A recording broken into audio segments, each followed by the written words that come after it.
even, like I said, since then has been part of the Red Bull team, has raced in single-seater championships in sim racing for Red Bull alike, and was a sim tester for Red Bull themselves in 2022. But Ewan, I know that sound a mile away. Engines are revving, rolling start. It's time for Daytona here in ESL R1.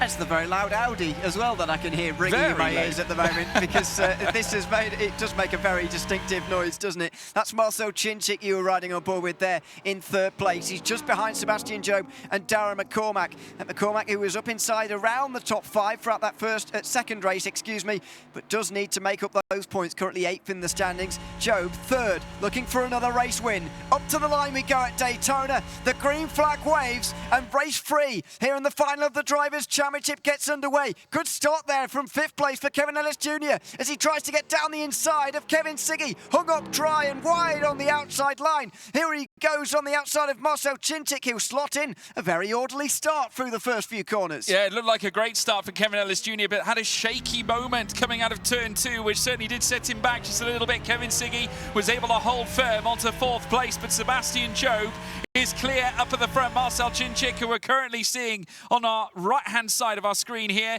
as he looks to now make his way through that middle sector in towards sector 3 very, very soon to close out the opening lap, is trying to get close to the back of Darragh McCormack. But Job consolidating that lead up at the front. Yuri Tobin still at the very rear of the field after having that slowdown. We got a mix-up further back as well with Luke Bennett, Rogers and Oliveira. Yeah, Johan Hart was the one defending, and here goes Josh Rogers trying to take advantage of all of this. When you're stuck up on the outside here on the banking as well, you're only going to go backwards, and that's where Luke Bennett's going to go now. He slots back in immediately because he knows if he stays out there too long, he'll get freight trained by everybody, just as what's happened to Kaki Oliveira, who Thomas Tattler and Max Benneker have both overtaken. Here we go into the bus stop chicane. It's all on down here.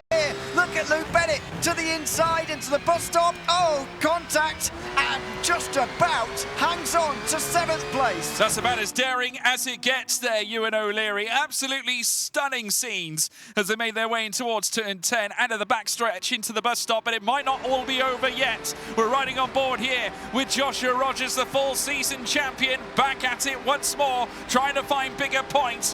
And he's trying to usurp a rival. Oh, here we go. We've got a plethora of cars coming from further back. Max Benneker around the outside, as well as Thomas Tattler. In comes Kaki Oliveira. Bennett in trouble. Look at Benneker. He comes wheel to wheel against long-term rival Joshua Rogers. They'll go side by side through the initial parts of this circuit. Outrageous scenes. Rogers holds firm. Oh, just about for now. He cuts in front of the German into the International Horseshoe, with Thomas Tattler looking to take advantage on the outside. Can't quite do it. Kaki Oliveira and Yuri Toman are the two in behind that in the 2 Audis. They'll slot back in there, but goodness me, that was all going on in towards the opening corner. That's what you're likely to see round here at Daytona. And what this has also done, it's split the field in half. We've very much got a top 6 racing away from the bottom 6. Yeah, and this is wonderful news for ART. Kevin Ellis Jr. and Johan Hart not worried about those chasing. They can just focus their efforts on who's in front. Ellis Jr. trying to close up on Siggy. That gap now is around 0.5 of a second. Further up at the top, though, Job still leads. McCormack in behind once again. We've got Josh Rogers trying to laser down on Luke Bennett. Obviously needs to try and get past, because currently, as it stands, he will not be able to progress any further. Benneker's got issues of his own, with Thomas Tattler hovering all over his rear spoiler, but Bennett once more still continues in P7, but Rogers is giving him a lot to think about, Ewan. As things stand, Rogers is losing points to Kevin Siggy again. He would lose another 9 to Kevin Siggy if things stay as they are right now, to increase that current gap from 8 to 17 in the current championship standings. He's just lost a lot of time through the bus stop chicane there as well. Not sure what that was all about, but he's a long way off now. Here's the leaders. Sebastian Job leads, Darragh McCormack leads, Marcel Chinchik, then Kevin Siggy to the inside. Well, that was a bit ambitious, wasn't it? He'll stay 4th. Yeah, truly unreal scenes there indeed. We've got Siggy, who's trying to close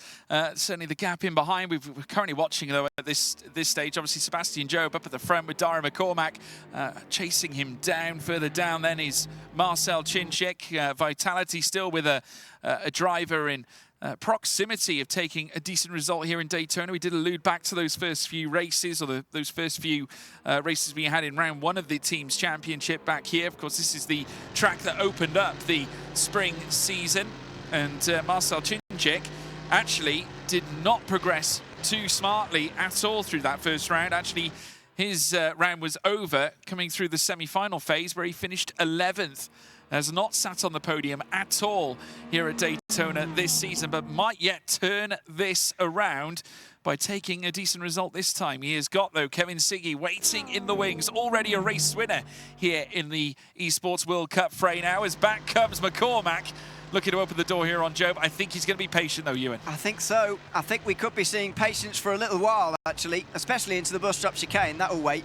But maybe the battle is going to be for second place going on to that final lap. Because if you're in that runners-up position, you can try and vault past the leader on that very last run to the line. Is there quite enough time for you to do that? Is there enough space? Is the Mercedes quick enough versus the BMW, which we know is decent in a straight line? Those questions are all to be answered, but we might well get a first preview here. No, we're not, because Darren McCormack is tapping the brakes. Kevin Siggy certainly isn't, though. He'll move to the outside. Is he just looking, or is he going? Here he goes, late on the brakes slightly, side by side, almost 2 by 2. Sebastian Job still leading, comfortably in fact, but Kevin Siggy trying to join him, side by side with Marcel Chinchik into the first sector. Yep, trying to make it, instead of one red line car in the top 3, try and make it 2. And a wonderful move there from Kevin Siggy. Mustachio strikes once more, this time at Daytona, and now sits in 3rd place. 0.8 of a second separate he and McCormack, who have now careered on further up the field. Obviously on one level, a reprieve for Sebastian Job has been relieved, certainly in some cases, of some of the pressure lying in waiting behind, but maybe he's breathing even more of a sigh of relief with the fact that his teammate is now sat in 3rd. Big opportunity here for Redline to really close out this race at Daytona. Kevin Ellis Jr. is coming as well here, with Johan Alt right behind him. I spoke to Johan at the end of the last chance qualifier. He said, well, it's nice to be in the final, but I'd rather help Kevin Ellis Jr. here because he's got a much better chance of winning, and it's totally right. So those two hooked together at Daytona could be a formidable duo. Here goes Marcel Chinchik, though. Pretty decent straight line speed for the Audi. He'll just close up to the back of the BMW into the bus stop chicane. As you can see him focusing there in the top right. Look at Kevin Ellis Jr. though. He is closing in along with everybody else, actually. Josh Rogers is now 7th. He's bringing everybody else with him too. Yeah, and he's also got the fastest lap of the race, so it just goes to show that the pace still aligns itself with the Porsche in this race, at least for now. Rogers, of course, has had many occasions already since the start of this now, as we now see McCormack finally open up the door here on Sebastian Job. We did wonder whether this might occur, and indeed it should be oh so simple. No other drivers in the equation here, but Job immediately looking to the outside, towing along Siggy as well. Chinchik waiting in the wings, and just look at how close Kevin Ellis Jr. has got to the back of this quartet that have sat in these positions for quite a considerable amount of time. And I was talking about team play for Ellis Jr. and Hart, but actually it could be Darren McCormack trying to forego this bit of team play that could be happening here for Team Redline. The reason why he's gone to the lead here. If he sat there in 2nd place, he could have got swamped by Kevin Siggy. Sebastian Job would have done his best to help him, and suddenly then you're McCormack, you're in 3rd place. It's very difficult to get past 2 BMWs who are slipstreaming and bump drafting one another. And he would love nothing more as well for Apex Racing Team to come into the fight as well and make things a little difficult for Team Redline, not forgetting as well Marcel Chinchik, who sat down in 4th place. But as the race continues, Kevin Ellis Jr. has now taken the fastest lap away from Joshua Rogers. So great effort there from Apex Racing Team, who now have a chance to attack those that are lying in wait in front. And Daytona does offer plenty of those opportunities. We've alluded to the track's layout. The bank corners, if you get those wrong, obviously it does provide plentiful opportunity to your runners in behind. It's so dramatic in terms of the position changes from time to time. If you get it wrong, you could lose more than 1 place. We've seen drivers sink lower, 4 places down even in some cases, as now we see him behind Sebastian Job and Kevin Siggy. Almost like the red arrows, aren't they? Both coupled together, 2nd and 3rd, and trying to close up to Darren McCormack. And watch them fly by here. I think they're both going to go through, or at least one of them. Sebastian Job is right in behind. No, they're waiting. Thought they were going to do it that lap. Certainly not. 4 to go here at Daytona in race 3 at the Esports World Cup ESL R1. This is the Drivers' Championship final, and we're currently searching for a finalist mode contender. At the moment, Kevin Siggy is the closest to achieving that, although he does need to win the next 2 races if he wants to get there in 2 races. That seems unlikely unlikely at the moment, although Sebastian Job is right up there to try and help him. Sebastian Job himself will have designs on getting to finalist mode as well. The field all getting closer together again. Josh Rogers and Luke Bennett are now a part of this 8-car train. Yeah, truly is astonishing. We've got plenty of big names featuring at the top flight here in this race, only missing perhaps names such as Joshua Rogers and Max Benneker, who are currently sat in the bottom 6. Luke Bennett, part of that contingent alike as well. Yuri Toman still working hard at the very tail end of the field too. Obviously trying to move his way, but it's quite tough when you're in a situation where, you know, there's basically trains happening right through the course of this 12-car field. McCormack, though, still up at the top, but just look at this again. We've got the 15 of Marcel Cinčić waiting in the wings behind Kevin Siggy as they head down in towards the bus stop chicane once again. Of course, Marcel Cinčić, we heard his story from Hungary. He went on to win the Spring Season Championship, and it was quite the honour. He actually stated that his first ever sim racing wheel could only turn 90 degrees to the left and 90 degrees to the right. Well, he's going to need a little bit more than that around Daytona. We've all been there. Into the first corner they'll go again. Marcel Cinčić not really looking for a move here, but it would be good for him to split the red lines. Good for his own chances anyway, not good for Kevin Siggy. Into the first corner they'll go again, and no change here as the Apex drivers get close again. They're decent on the brakes, but Kevin Ellis Jr.'s exit off of the bus stop chicane was nowhere near good enough for anything to happen, and so for the first time in ages, no positions change on that lap. No, absolutely right. It's status quo, at least for now, but Darren McCormack has just seen his gap, though, flitted downwards slightly, has gone back out. It's gone above near enough 3/10. It's now filtered back downwards once more.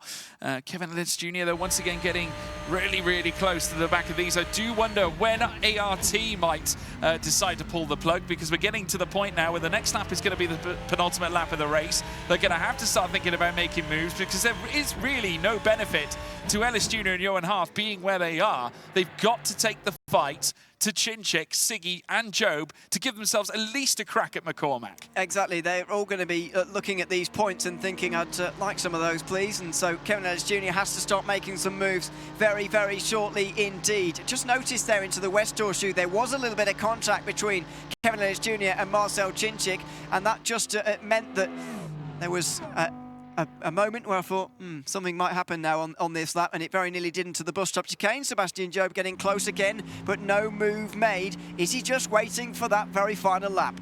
He could well be. Lap 7 of 9 will soon become lap 8. McCormack, 4/10 clear up at the front. There is some breathing space in between he and Sebastian Job. Kevin Siggy, who might yet decide to spring the surprise on his very own teammate here, but just look at the run here from Job, who now looks to move down in towards turn 1, deciding not to make the move. But what about teammate Siggy, who's decided to lie in wait instead?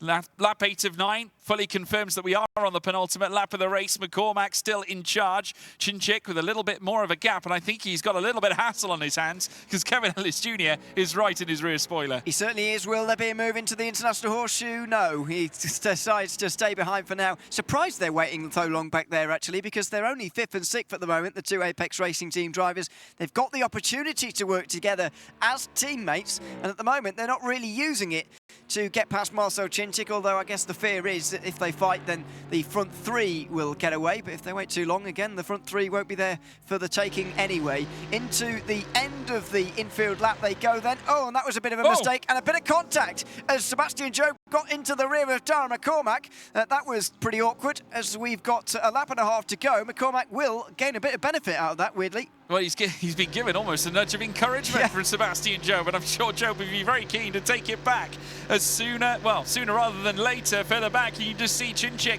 getting ever closer to the back of Kevin Siggy as well, and this has got to be the time now for these drivers to strike. Obviously heading through now the next chicane section. Through bus stop they will go, but then the run coming through out of turn 11 through turn 12, down through towards the start-finish line will then open up the final lap of the race, with Darren McCormack spearheading the field, still holds that 4/10 of a second advantage. Further back, Job and Siggy queued up here for Team Redline to perhaps give off at least some sort of an opportunity for themselves to maybe take yet another race win. Both Job and Siggy already race winners so far. Redline are looking to ascend again. They are swarming. Sebastian Job looking to the outside of Darren McCormack, and here goes Kevin Ellis Jr. down the inside of Marcel Chinchik, not quite able to get there. Here they go with Luke Bennett now, trying to make the moves. He was on the outside of Ioannot initially, now he's on the outside of Ellis Jr. as well, who has to break really late into the international horseshoe, but gets it wrong. And here goes Luke Bennett into 6th place. They'll remain side by side. Yeah, banging as well, side by side they will stay as we now watch them once again career through this middle sector. It is still now Mercedes v BMW, an incredible moment, and Luke Bennett now under pressure as Kevin Ellis Jr. looks to levy his way onwards, but still they say side by side. Dara McCormack though still out in front, still not being challenged here by Sebastian Job so far. It is still the Williams out in front, but can he stay there, Ewan? It's going to be interesting. I think the gap is rather large at the moment, to be honest, but it doesn't mean it's over just yet. Sebastian Job is still lurking. He's still got the help of Kevin Siggy, who I think not only will want to push Sebastian Job to the victory, but maybe he might want to try and steal it himself. Are we going to see a 3-wide finish here into the end of race 3, in towards the bus stop chicane again, firing over the curbs for Darren McCormack, as he has been for 9 times around this Daytona International Speedway. Is it enough? It has to be something oh so special to hold on to the lead in this situation. This is going to be a very close finish as Sebastian Job tries to take his 2nd race victory in 2 races. Over the line they'll go. Round to the outside. Oh, look at this. Sebastian Job pushed by his teammate Kevin Siggy to the victory. Sebastian Job wins race 3 ahead of Kevin Siggy. Then Darren McCormack, who has his heart broken right at the very end. A smile on the face of Sebastian Job. Victory number 2, and it's back-to-back. Absolutely sensational. And we saw the right smile on his face, and for good reason, for good purpose, because it was a well-timed, well-maneuvered move there from